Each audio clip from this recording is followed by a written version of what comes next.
pero que pudieron ser mucho más radicales en el sentido proactivo de una organización como el OCSE. ¿Me explico?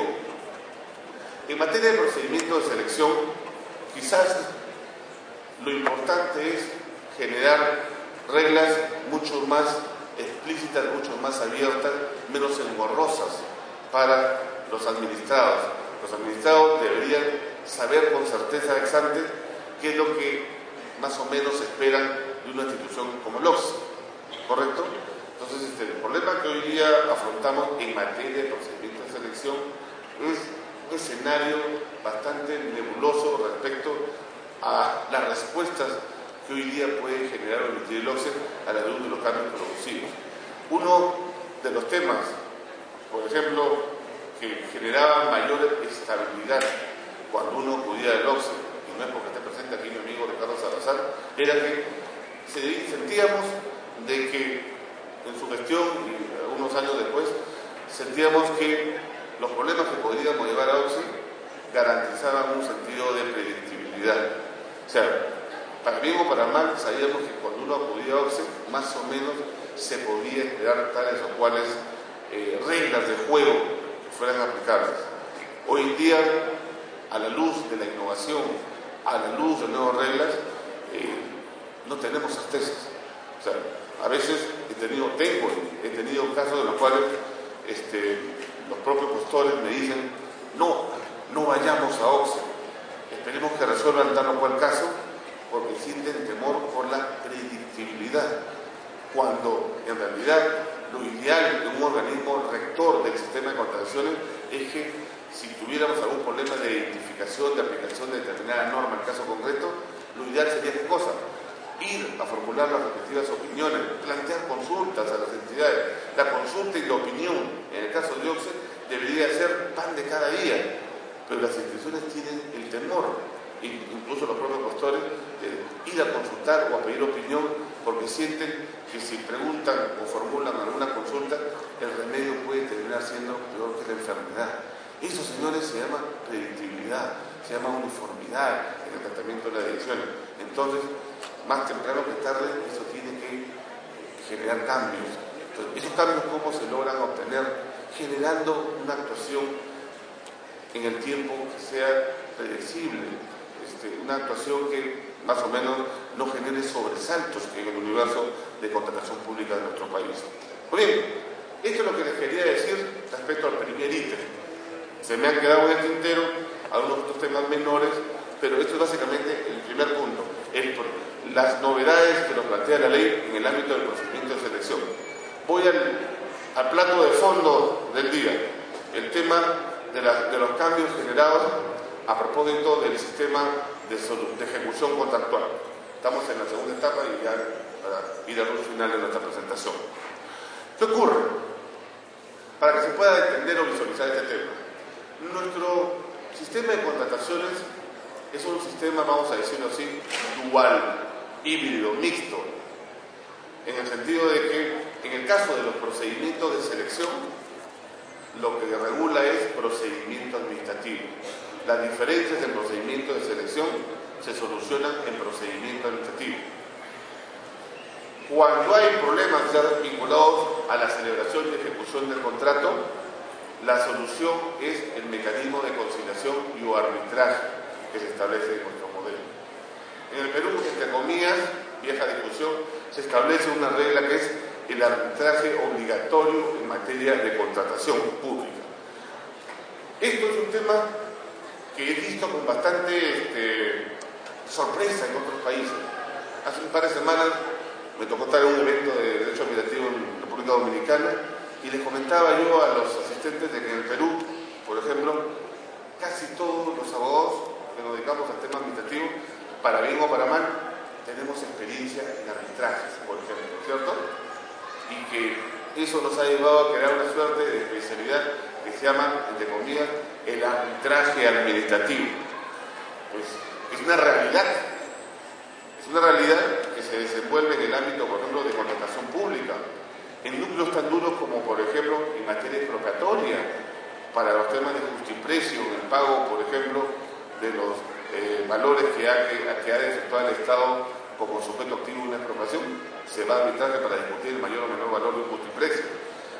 En contratos de leyes, por ejemplo, en contratos de estabilidad jurídica, se va a arbitraje, etcétera, etcétera. Entonces, el arbitraje, como diría nuestro célebre filósofo Raymond Manco, es una realidad, ¿no es cierto? Entonces, ¿qué termina pasando? El Estado arbitra y arbitra permanentemente, y arbitra sobre la base de problemas relativos a la ejecución contractual, aun cuando la ley mete de contrabando competencias en materia arbitral, porque incluso, me corregirá Ricardo, habla de temas de nulidad, invalidez, inexistencia, de interpretación, de aplicación, etcétera, donde se confunden a veces problemas de ejecución con problemas de formación. Pero en fin, es otra discusión. Lo que trato de decir es que en el sistema peruano el régimen de ejecución contractual es un régimen que resuelve sus controversias sobre la base de la conciliación y el arbitraje, y que hoy por hoy tenemos un sistema bastante desarrollado que es el sistema del arbitraje administrativo, y que ese tema es visto con bastante cercanía por otros países donde se habla de arbitraje pero donde no se arbitra. Pues en el Perú se arbitra y se escribe y se aplica permanentemente arbitraje en materia de contratación pública. Muy bien, los grandes cambios de la ley van al escenario del arbitraje como mecanismo de solución de controversias. Y sobre esto quiero fijar posición. Sí pensamos que eran necesarias las reformas en materia de contratación pública en el rubro de solución de controversias. Sí, el arbitraje ha tenido y tiene muchas patologías. Sí, hay árbitros que se han desempeñado irregular e ineficazmente. O sea, la necesidad de reformar el régimen de solución de controversias y el ejercicio de la función arbitral era inevitable, absolutamente necesaria, por todos los problemas que se han cometido y se vienen cometiendo en nuestro país. Pero la fórmula utilizada es absolutamente equivocada. Persiguiendo el ejercicio de la función arbitral no se va a acabar con el arbitraje, y persiguiendo a los árbitros tampoco. Entonces, yo creo que hay fórmulas alternativas, y las voy a plantear al final de la exposición, que pueden ser fórmulas mucho más efectivas que las planteadas hoy por hoy en la reforma introducidas al régimen de la Ley de Contrataciones del Estado. Vamos por partes. En la ley se establece básicamente algunos criterios novedosos, pero no por ser novedosos, absolutamente válidos. Se establece, por ejemplo, un primer tema, se establece como una nueva causal de anulación de los laudos arbitrales la falta de verificación o de análisis, dicho en propiedad, por el árbitro o tribunal arbitral de la prevalencia de la regla de derecho público sobre las demás categorías normativas, incluyendo esto a la legislación civil. Dicho de otro modo, los árbitros, cuando fundamenten un determinado laudo, tienen que establecer con absoluta objetividad y certeza que han aplicado las reglas de derecho público sobre las reglas del resto del ordenamiento jurídico. Esta verdad de perogrullo ya estaba prevista, señores, en la legislación previamente existente. Ya la legislación sobre contrataciones decía en distintas normas que en materia de contratación pública el arbitraje es de derecho y prevalece la regla de derecho público. La novedad está en que el incumplimiento de esta causal genera causal de anulación del laudo arbitral. Entonces, hoy en día, los árbitros, al momento que editamos un laudo, por lo menos yo lo voy a hacer así, voy a tener mi capítulo en el lado que diga aplicación de la regla de derecho público sobre el resto de reglas del ordenamiento jurídico. ¿Qué significa aplicar reglas de derecho público? Significa, señores, de alguna manera el respeto a la unidad e integridad de un régimen jurídico que muchas veces no es respetado por gente que no está formada en derecho administrativo, en derecho público, y que, por ejemplo, termina imponiendo categorías civiles sobre categorías que son propias de la contratación pública. Permanentemente tenemos una gran discusión negociación con los denominados abogados civilistas o contractualistas que pretenden resolver un caso, por ejemplo, de liquidación de obras con reglas específicas de Código Civil, cuando la norma aplicable al caso es la regla, pues, de contratación pública. Entonces, bienvenida la existencia de una regla de prevalencia, pero no porque lo diga la ley, sino porque estaba en la naturaleza de las cosas. Un arbitraje en materia de contratación pública está claro que no puede ser resuelto por reglas de Código Civil si no prevalece la norma siempre de contratación pública. Entonces, no necesitaba la ley decir eso. Pues, en fin, lo dijo. ¿Cuál es el problema que se nos presenta aquí? Que si no se respeta esta fórmula de, entre comillas, prevalencia de la regla de derechos públicos sobre la regla privada, esto para el legislador constituye una causal de anulación del laudo. Pero adviertan ustedes algo. ¿Qué significa una causal de anulación de un laudo? La causal de anulación de un laudo significa que aquel que, entre comillas, se siente afectado puede interponer el denominado recurso de anulación del laudo arbitral ante las salas comerciales del Poder Judicial, por lo menos en Lima. ¿Y qué termina ocurriendo ahí?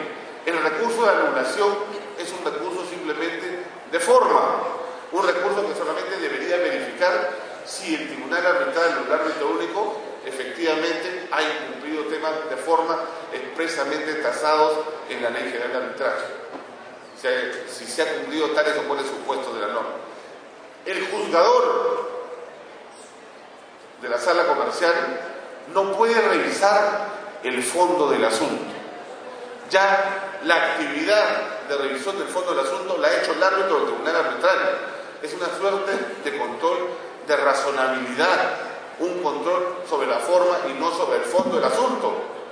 Con todo el respeto que me merece la judicatura, los especialistas se supone que están en el lado del arbitraje, que es una jurisdicción en el Perú, y que duda cabe, son los especialistas para dirimir o resolver las controversias que se le plantean en nombre de un tribunal arbitral o de un árbitro único. Pues bien, ¿qué dice la ley? Que el juzgador comercial, el juez, le puede revisar el laudo a otro civil de juez, que en este caso resulta ser el árbitro, porque el árbitro ejerce jurisdicción en nuestro país, le puede revisar el laudo y sobre texto de revisar la prevalencia de la regla de derecho público sobre la regla de derecho privado, ¿qué puede pasar? Puede pronunciarse sobre el fondo del asunto. Entonces, ¿qué termina pasando ahí? El recurso de anulación del laudo termina convirtiéndose en el fondo en un recurso de apelación del laudo. Y hay una diferencia sustantiva entre anular un laudo y apelar un laudo. Anular un laudo significa solo revisar forma. Apelar un laudo significa revisar fondo y forma. Esto significa que indirectamente se está creando una instancia judicial de revisión del fondo de los laudos, lo cual desnaturaliza la esencia del arbitraje, por lo menos del recurso de anulación. Este es un primer problema que quizás pudiera parecer absolutamente teórico, pero que rompe seguridad jurídica. Porque, señores, ¿cuál es el espíritu del arbitraje? Crear una jurisdicción especializada para evitar efectivamente que estos temas, por razones de especialidad, celeridad y una serie de factores, vaya al Poder Judicial. Todo el desarrollo del arbitraje en contratación pública, y que duda cabe en otras áreas de derecho, tiene como imagen evitar, por opción legal, discutible o no, ir al Poder Judicial. Pero si ahora me dicen, señores, voy a permitir que el recurso de anulación pueda pasar a ser recurso de apelación, se desnaturaliza la esencia del recurso de anulación y se judicializa una decisión que en principio no se tenía como intención dotar al Poder Judicial de hacer esa tarea. Entonces, primer problema. El problema se ha empoderado al Poder Judicial nuevamente en el sistema de revisión, en contrapartida de los avances que ha venido desarrollando el Tribunal Constitucional, reafirmando y fortaleciendo al arbitraje como jurisdicción. Hay una serie de casos, el caso Tantuarias, el caso Prohíbe, el caso Codiza, hasta llegar a la reciente sentencia que emitía el año pasado por el TC, en el caso 142, caso empresa minera Julia María, donde básicamente lo que se dijo el tribunal es que el recurso del amparo arbitral es un recurso excepcional y es sumarísimo, en el sentido de que solo va a operar cuando haya afectación de derechos fundamentales y cuando se den una serie de requisitos. Pues bien, por esta vía, señores, se está rompiendo el concepto precedente que ya ha señalado el TC.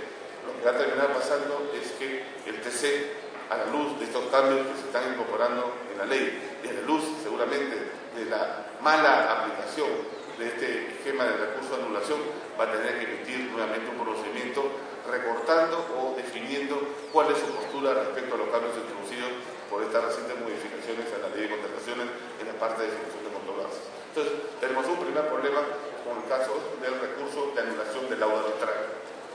Un segundo aspecto, señores, la actividad arbitral hoy por hoy se encuentra bajo sospecha.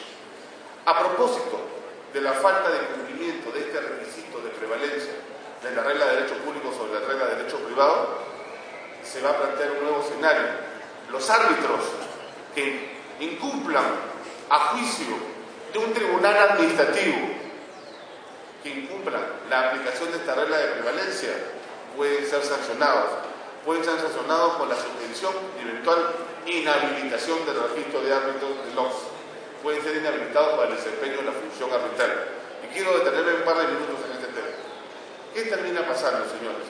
Si por un lado se ha dicho que el arbitraje en nuestro país es una jurisdicción, ¿cómo es que un tribunal administrativo, respetable o no en su designación, respetable o no en sus tareas, como el tribunal de OXE, diseñado para resolver controversias derivadas de procedimientos administrativos, termine diciéndole a los árbitros que ejercen función jurisdiccional que han aplicado mal una regla de prevalencia de derecho público? Quiero explicarlo.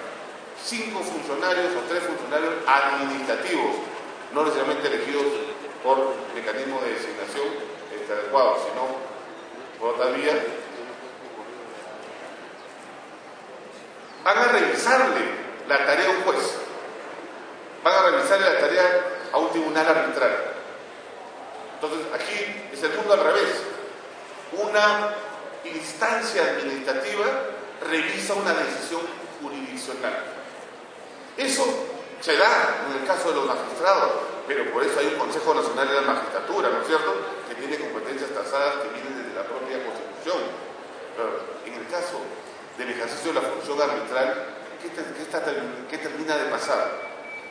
Un tribunal administrativo que por definición hace función administrativa le va a revisar los alcances de un laudo que es función jurisdiccional a un tribunal arbitral. Es el mundo al revés.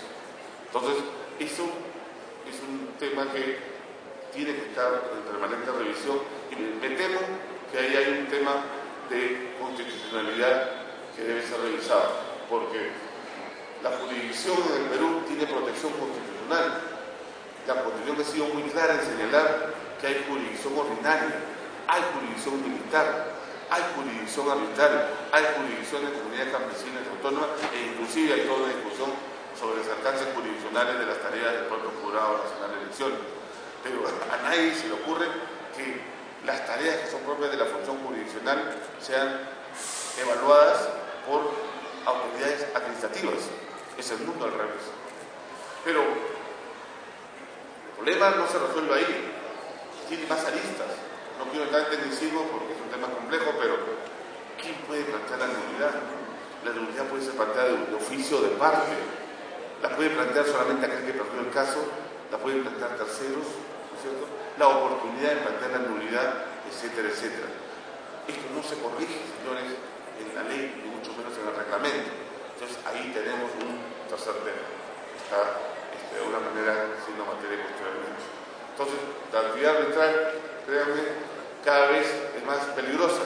Y muchos árbitros, en algunos casos, vamos a preferir no aceptar arbitraje, renunciar al arbitraje, antes que estar sometidos a ese tipo de legislación que mal entendida, mal aplicada, puede ser persecutoria, puede ser peligrosa.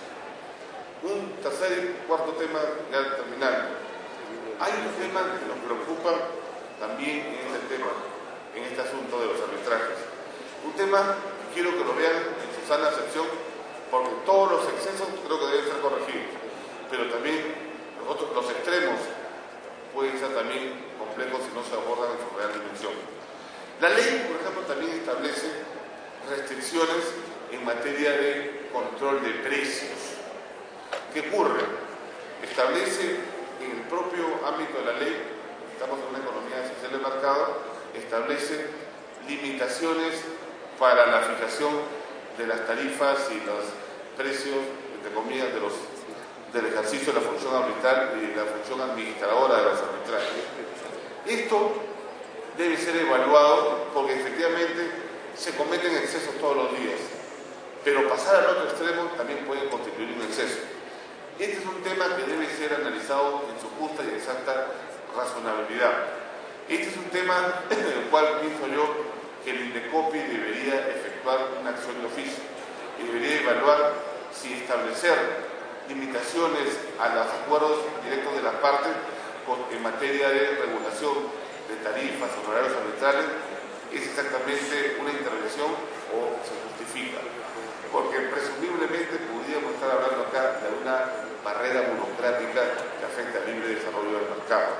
Lo que sí creo que es importante es que el Estado tenga reglas claras sobre este tema, porque lo que ha venido pasando es que el Estado no ha tenido un comportamiento uniforme y creo que el mismo Estado ha propiciado este tratamiento caótico en el régimen de fijación de honorarios tarifarios en materia arbitral, porque bajo circunstancias más o menos similares ha adoptado conductas disímiles. Entonces lo mejor que puede pasar acá es que haya una evaluación de oficio por parte del INDECOPI, el INDECOPI imponga parámetros. Sí, que efectivamente hay que establecer determinados parámetros, controles tarifarios, que lo haga una institución técnica como el INDECOPI, pero que no surja esta limitación por una imposición legal directa, porque crea determinados tipos de restricciones. Por ejemplo, ¿cómo saber ex ante si una causa, un litigio, es un caso simple o complejo? ¿Cómo saber si se van a acumular o no se van a acumular restricciones? ¿Cómo saber si este proceso arbitral va a devenir en procesos con cuadernos principales, con cuadernos incidentales, etcétera, etcétera? Entonces, nadie puede tener la lupa para saber cómo viene un caso, pero sí puede tener lineamientos como una institución rectora en materia de desenvolvimiento de las actividades en una economía de mercado, puede generar, como es el caso de INDECOPI. Entonces, creo que acá INDECOPI no debería esperar una denuncia, INDECOPI debería actuar de oficio para efecto de estudiar si hay barrera o no hay barrera en este caso. Un último tema, y con esto voy concluyendo. Otro tema que ha sido materia de excesivo cuestionamiento es los requisitos para la actuación arbitral. Fíjense, hoy por hoy se exigen determinadas capacidades para el ejercicio de la función arbitral en materia de contratación pública. Capacidades que no siempre van de la mano con la realidad. En el Perú hemos pensado que basta ser abogado en muchos casos para sencillamente pasar a ser árbitro. Creo que este tránsito a veces, sin darnos cuenta, ha sido malo. Debería haber un mecanismo, en mi concepto, que permita de alguna manera, ¿qué cosa? Que permita ir identificando capacidades para el ejercicio de la función arbitral. Esto es como el desarrollo profesional de cualquier sujeto. Una persona recién egresada de la universidad está para asumir retos inmediatos de determinado perfil. En el desarrollo de su formación profesional y experiencia irá mejorando su perfil o estándar profesional. Sin embargo, ¿qué ocurre? Lo vemos con sorpresa en el desarrollo del ejercicio del mundo arbitral, que gente de muy poca experiencia, gente de escasa formación, termina asumiendo grandes procesos arbitrales, o viceversa, gente de mucha experiencia profesional termina asumiendo casos de muy poco o escaso valor desde el punto de vista arbitral. ¿Qué está pasando ahí? Hay un fenómeno a la inversa, de que el arbitraje se ha convertido más en el ejercicio de una actividad especializada, en el ejercicio de una actividad personalizada, donde básicamente se termina escogiendo al amigo, al abogado, al cercano, y no al profesional necesariamente más idóneo. Y esto ha producido y produce disfuncionalidades en el ejercicio de la función arbitral. Entonces, ¿qué proponemos frente a eso? La posibilidad de que exista un registro, señores, un registro escalonado para el ejercicio de la función arbitral. Algo así, lo más parecido, como una suerte de sociedades de auditoría, por ejemplo, para el caso de las auditorías a entidades del sector público nacional. Por ejemplo, en función de tu volumen de operaciones, en función de tu experiencia, en función de determinadas calificaciones, una sociedad de auditoría puede solamente auditar hasta determinados procesos. A partir de determinadas calificaciones va creciendo. Pues eso debe pasar en el campo arbitral, en función de una serie de componentes, especialización, años de formación profesional, etcétera, etcétera. Uno debe ir creciendo en el desarrollo curricular y asumir en el tiempo mayores procesos arbitrales que tengan efectivamente mayor complejidad. Acá en el Perú, señores, el mundo está al revés. O sea, gente sin experiencia profesional, sin formación específica en estos temas, termina arbitrando, sabe Dios bajo qué esquema, bajo qué forma. Entonces, tenemos que crear registros de árbitros, tenemos que crear registros de especialistas, tenemos que generar escalafones para el ejercicio de la función arbitral, y van a ver cómo en el tiempo esto puede mejorar. Entonces, no basta decir que hay que tener especialización en contratación pública, no basta decir que hay que ser especialista en derecho administrativo, no basta decir que seamos especialistas en arbitraje. Algunos piensan que hemos hecho la norma a nuestro propio perfil, ¿no es cierto? No basta eso. Lo importante es que el factor especialización se acompañe de determinados criterios para el ejercicio de la función arbitral. Porque si no, los certificados se consiguen, pues. Consigo un certificado de 1000 horas de especialista en contrataciones, 1000 horas en arbitraje, 1000 horas en contratación pública, pero a la hora de la hora no tengo nada que hacer en este tipo de temas. Entonces, como ustedes habrán podido advertir, señores, los cambios en materia de solución de controversias son cambios complejos, cambios cuestionables, pero cambios que, siendo inevitables, podrían haber sido mejores. Dicho esto, termino entonces el tercer ítem. Vamos a hacer unas conclusiones finales y con esto efectivamente termino. A la luz de los cambios que hemos planteado en el régimen de contrataciones, queda absolutamente claro que la reforma a la ley de contrataciones del Estado y su reglamento era inevitable, pero la reforma termina siendo incompleta. Esa es una primera conclusión que creo que es absolutamente compartida por ustedes. Segundo, creo que hubiera sido absolutamente importante aprovechar el contexto de la reforma para introducir algunos cambios mucho más sustantivos. Cambios sustantivos, por ejemplo, en el tratamiento de la organización de la institución que hoy día administra los procedimientos de selección del Estado. Yo hubiera pensado en una reforma mucho más radical del OCSE, por ejemplo, y no estas reformas que son paliativas para un problema que tiene mucho mayor complejidad, como es el caso del régimen de selección de contratistas. Un tercer tema que me parece absolutamente importante es la reforma integral, dentro del contexto de la reforma de la administración del OCSE, la reforma al régimen de funcionamiento del tribunal, ¿no es cierto? El tribunal requiere cirugía mayor, no basta tener nuevos integrantes, no basta integrar, ¿no es cierto?, a nuevas personas al tribunal. Creo que se requiere una reforma mucho más compleja que, entre otras cosas, se plantee cuáles son aquellos temas que debe conocer y no conocer el Tribunal de Contrataciones del OCSE. No estamos teniendo actuaciones de oficio.